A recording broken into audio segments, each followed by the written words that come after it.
après avoir trahi son père et son frère, après avoir été trahi par son tour par son tonton qu'il a exploité pendant 14 ans, Jacob est enfin à la croisée des chemins. Va-t-il continuer dans le monde de l'arnaque ou bien va-t-il enfin se prendre en main? C'est ce que nous allons voir aujourd'hui avec nos deux amis et invités de choc, Élise Lazarus. Bienvenue Élise. Et Carl Johnson en forme olympique. Carl. Oui, comme d'habitude. Comme d'habitude, bienvenue, on est content de t'avoir. Et bienvenue à vous. Ce père de la foi, Jacob, va nous donner une première piste et on va prendre ensemble, si vous voulez bien, les Bibles dans la Genèse au chapitre 32. Et si vous avez par bonheur une Bible, n'hésitez pas à l'ouvrir avec nous. C'est toujours sympa de l'avoir en main, de voir par soi-même le texte biblique. Genèse 32, versets 1 à 8. Alors, Élise, est-ce que tu veux lire ça, s'il te plaît? Oui, bien sûr. Laban se lève tôt le matin. Il embrasse ses filles et ses petits-enfants, il les bénit et retourne chez lui. Jacob continue sa route et des anges de Dieu viennent à sa rencontre. Quand il les voit, il dit « C'est un camp de Dieu » et il appelle cet endroit Mahanaïm. Jacob envoie devant lui des messagers à son frère Ésaü. Celui-ci est au pays de Séhir, dans la campagne d'Édom. Il donne cet ordre aux messagers. « Voici ce que vous direz à Ésaü. Ton serviteur Jacob te fait dire ceci. J'ai vécu chez Laban et j'y suis resté jusqu'à maintenant.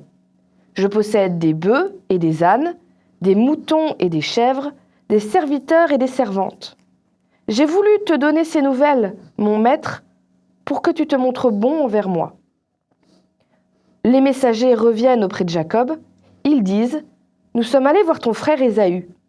Lui aussi vient à ta rencontre avec 400 hommes. » Alors, Jacob est rempli d'une peur terrible.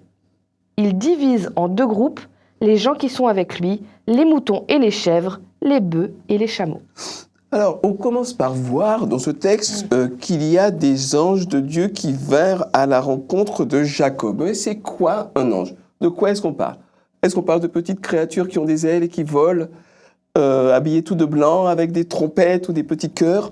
De quoi est-ce qu'on parle exactement? Qu'est-ce que c'est qu'un ange? Est-ce qu'on peut avoir un éclairage? Dans le monde des religions, il y a le concept de l'ange est présent. Dans les trois monothéismes, ça se ressemble. Dans les religions non chrétiennes, on parle beaucoup plus d'esprits méchants ou d'esprits favorables, mais et les rôles sont pratiquement les mêmes. La Bible est remplie de la présence des anges. Et est-ce qu'il y a une réplique dans le monde séculier de cela? C'est intéressant de savoir comment le monde séculier réagit, et parce que nous sommes quand même dans un contexte de racines chrétiennes. Je me rends compte que dans la publicité, on voit souvent des anges avec les ailes toutes blanches, comme tu viens de les décrire. Tu vois, Hollywood, dans plus d'un film, se représente des anges. Mimi, l'ange gardien, tout le monde oui. l'a vu. Tu Joséphine, l'ange gardien. Joséphine, oui. C'est Joséphine, l'ange gardien. Je crois qu'on l'appelle Mimi aussi. Mais... Exactement. Mimi, mais Mathis, c'est la oui, c'est l'actrice, c'est ça, oui. C'est ça. Mais finalement, quand on va en profondeur, par extension, peut-être le personnage de l'ange biblique, on ne le retrouve pas systématiquement, mais il y a toujours dans le langage moderne ce sentiment d'esprit, d'onde, de protection qui vient de ceci ou de cela. Le vocabulaire du New Age est rempli d'éléments qu'on peut rapprocher. Mais je dirais que c'est surtout dans le monde biblique que nous voyons avec la famille trinitaire, Dieu le Père, le Fils, Saint-Esprit, ensuite la famille des anges qui sont restés obéissants, et les anges déchus, etc. Et saint Paul, dans une de ses épîtres, dira, ce sont tout simplement des esprits au service du salut des hommes. Nous voyons quelques anges, l'ange Gabriel, par exemple, présent à des moments particuliers de l'histoire du salut, n'est-ce pas? Et Jésus est entouré d'anges. Même il dit, je peux faire venir une corde d'anges alors qu'il était menacé. Donc voilà, bibliquement, ce sont des personnages très présents. Et alors, ils servent à quoi, ces personnages? Est-ce qu'ils ont une utilité particulière? En fait, on parle en effet d'anges dans la Bible, dans l'Ancien Testament, dans le Nouveau Testament.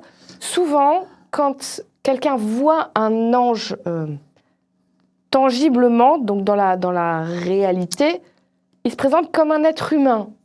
En tout cas, il n'y a pas de description particulière. Parfois même, ils ne se rendent pas tout de suite compte que c'est des anges. Ils prennent une forme qui a l'air d'être celle d'un être humain.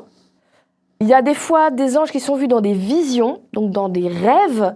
Et là, c'est déjà plus impressionnant. Donc, c'est des gens qui essaient de décrire ce qu'ils voient. C'est pas toujours simple. Tout ce qu'on a, ils sont très impressionnants au point que, par exemple, le prophète Daniel, il en voit un, il tombe par terre en disant « Mais c'est incroyable ce que je vois ». Il y a aussi, on nous cite des moments où, par exemple, dans le sanctuaire ou le temple qui est décrit dans la Bible, où Dieu avait dit « Vous allez construire », il avait dit vous allez faire des statues d'anges ». Et c'est là où on dit qu'ils avaient des ailes. Donc, c'est un peu difficile parce qu'il y a des descriptions diverses.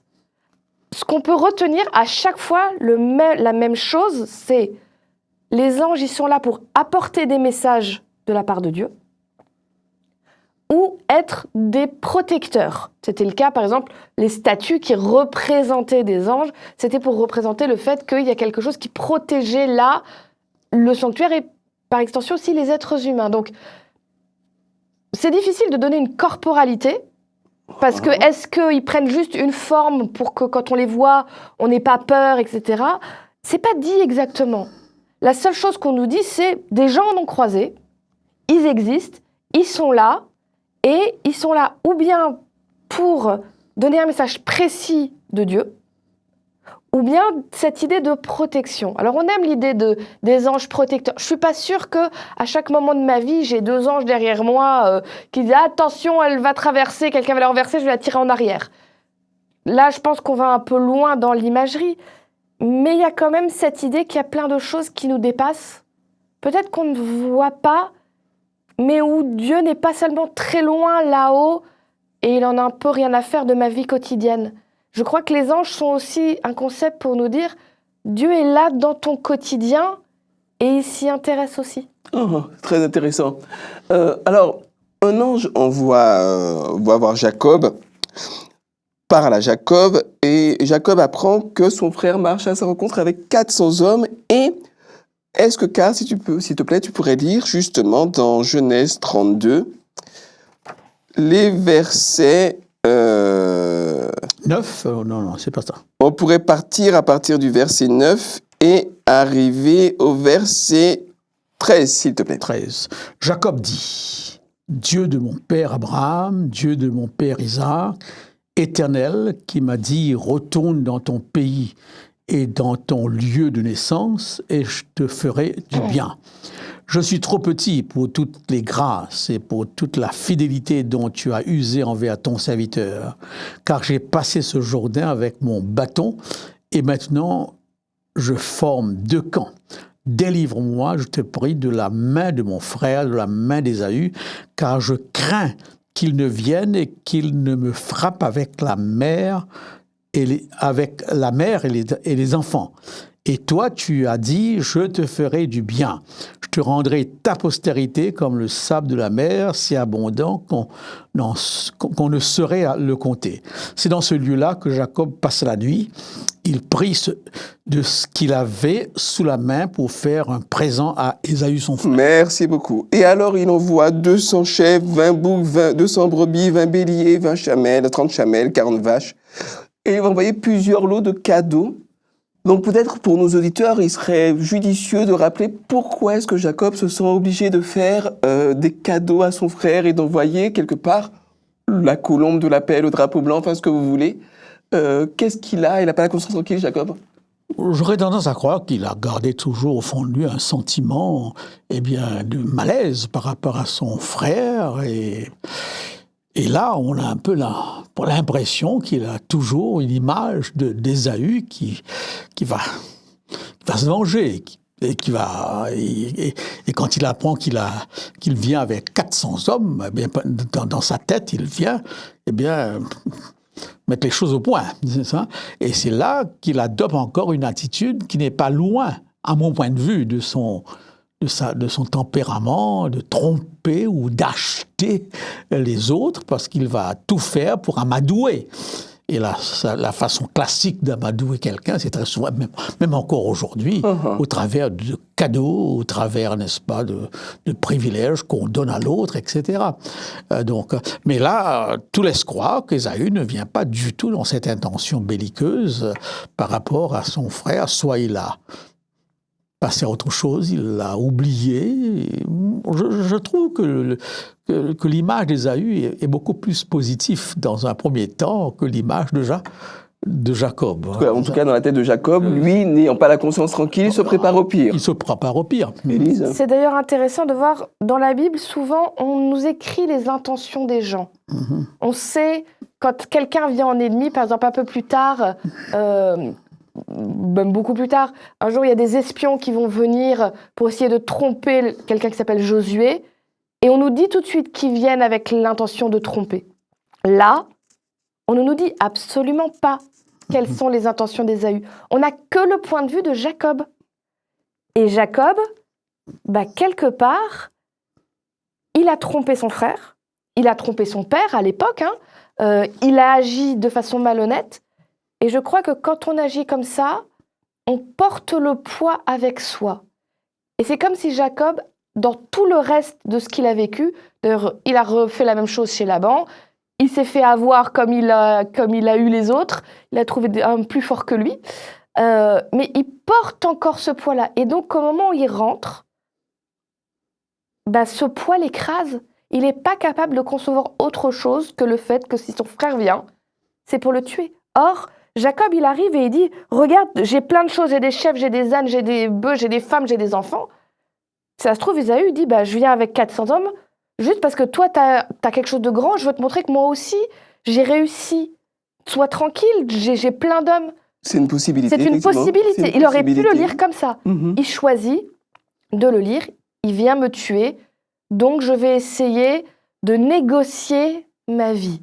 Mais personnellement, je pense que si Ésaü avait vraiment voulu le tuer, il le tuait, il prenait tout. Oui. Il n'avait pas besoin des cadeaux. Oui. Il s'appropriait tout simplement tout ce qu'il aurait pu par la force. Ésaü aurait pu dire « Il m'a volé mon droit d'aînesse, il m'a volé... presque il m'a volé mon père, ma mère, enfin voilà, tout ce qui lui appartient devrait être à moi, donc je le prends par la force. Et donc les cadeaux ne servent à rien. C'est pour ça d'ailleurs que Jacob sépare en deux en disant s'il tue les premiers, avec les deuxièmes on s'enfuit. Je perdrai de la moitié de mes enfants et de mes biens, mais bon, je sauverai le reste. Tout. C'est mieux que rien. Donc il est vraiment dans une vision extrêmement négative même de lui-même. Il ne voit pas comment il aurait pu être pardonné. Et c'est beau de voir que Ésaü n'est pas du tout dans cet état d'esprit-là. Très bien, alors. C'est clair qu'il a peur, parce qu'il parle même de sa femme, des femmes et des enfants qu'Ésaü pourrait...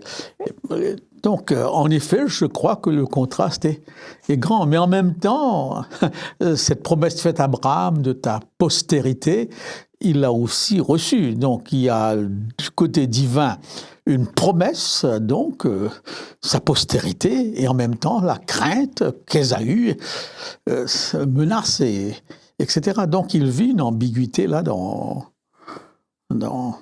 par rapport à Dieu et par rapport à son frère. Et d'ailleurs, pour continuer dans ce sens-là, l'épisode qui est juste après, dans lequel qu'on va résumer peut-être, dans lequel... ce qui semble être un ange de Dieu descend et Jacob lutte avec lui. On peut peut-être prendre quand même les versets 25 à 29, s'il te plaît, Élise. Oui. De Genèse 32, toujours. Donc, n'hésitez pas, chers amis, à prendre le texte biblique avec nous. Jacob reste seul. Quelqu'un lutte avec lui jusqu'au lever du jour. L'adversaire de Jacob voit que, dans la lutte, il n'arrive pas à être plus fort que lui. Alors il le frappe à la hanche, et pendant le combat, il le blesse à la hanche. Puis il dit à Jacob, « Le jour se lève, laisse-moi partir. » Jacob répond, « Je ne te laisserai pas partir. Bénis-moi d'abord. » L'autre demande, « Quel est ton nom ?» Jacob répond, « Je m'appelle Jacob. » L'autre continue, « Tu ne t'appelleras plus Jacob, ton nom sera Israël. En effet, tu as lutté avec Dieu et avec les hommes, et tu as été le plus fort. » Bon, alors je voudrais vous demander, c'est quand même curieux cet épisode, dans lequel on commence par changer le nom de Jacob. Alors, pourquoi est-ce qu'on change son nom? Que symbolise cette lutte? Pourquoi est-ce qu'il s'appelle Israël et puis Jacob? Que signifiait Jacob? Répondez dans le désordre à l'un ou plusieurs de ces éléments. Allez-y, feu, partez. La question du nom me semble facile à comprendre dans certaines cultures. Aujourd'hui, on donne un nom, mais on n'associe pas à ce nom une signification particulière. Mais dans toutes les cultures de l'Orient, de l'Asie, eh bien, le nom rappelle un aspect de l'histoire de la famille où le nom est porteur d'une promesse quelconque, n'est-ce pas? Donc là, il a fait une expérience où ce nom de trompeur... Jacob, hein, donc le trompeur, l'usurpateur. L'usurpateur, Oui. là, il y a un changement. Et le concept du nom qui change dans la rencontre avec Dieu parcourt toute la Bible. Je te donnerai un nom nouveau, n'est-ce pas? On est bien loin peut-être dans notre culture à cela, mais... Que symbolise ce nom nouveau? Qu'est-ce que symbolise cette idée de nom nouveau, justement? Donc, si je prends le texte tel que je viens de le lire, c'est celui qui fuyait, qui maintenant entre dans une lutte avec un être, un ange encore, et son nom passe de Jacob à Israël, et le nom Israël, ici, d'après le texte, eh bien, c'est l'idée d'un combat où il a été vainqueur. Donc, le fuyeur qui devient vainqueur. Donc, il y a là peut-être quelque chose... Un renversement. Tout à fait. Élise? Ce que je veux dire là, c'est une vision tout à fait personnelle. Et vous n'êtes pas obligé d'être d'accord avec moi. Quand Jacob revient, il n'a pas encore appris, n'a pas encore compris. On l'a vu juste avant avec Ésaü. Il est encore dans cette idée, je vais trouver des façons roublardes d'y arriver.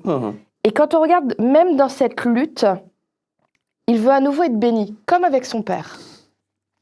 Mais pour être sûr d'être béni, il se bat et l'autre lui dit « Laisse-moi partir », il dit « Je ne te laisserai pas partir jusqu'à ce que tu me bénis ». Il n'a toujours pas appris à lâcher prise. Et je pense que ce changement de nom est plus qu'une promesse qu'un fait. Jacob est encore pour l'instant le tricheur, le roublard, celui qui magouille pour arriver. Mais quelque part, Dieu est en train de lui promettre que cette identité-là, il n'est pas obligé de la garder pour toujours. Et que là, ce combat-là, il ne l'a pas gagné, Jacob. C'est pas vrai. Enfin, je veux dire, il est face à un ange, l'ange lui a déboîté la hanche. Qu'est-ce que tu veux dire qu'il a gagné? Si l'ange voulait partir, il partait. Mais il y a une étincelle de quelque chose. Jacob veut que quelque chose change. Il est au bout du bout du bout. Il a perdu son père, il a perdu sa mère. Il ne les reverra pas. En tout cas, il ne reverra pas sa mère. Il pense que son frère veut le tuer. Il est dans une angoisse quand même. Je retourne sur le moment où il pense que son frère va le tuer. Il fait une fois des cadeaux. Et puis il voit un deuxième serviteur, lui dit « On reprend la même et tu fais la même chose et tu vas lui donner des cadeaux. » Et un troisième serviteur « Tu fais le même, tu vas lui envoyer des cadeaux. » C'est plus raisonné, c'est plus raisonnable. C'est quelqu'un qui est de plus en plus dans l'angoisse. Ça monte, ça monte, ça monte.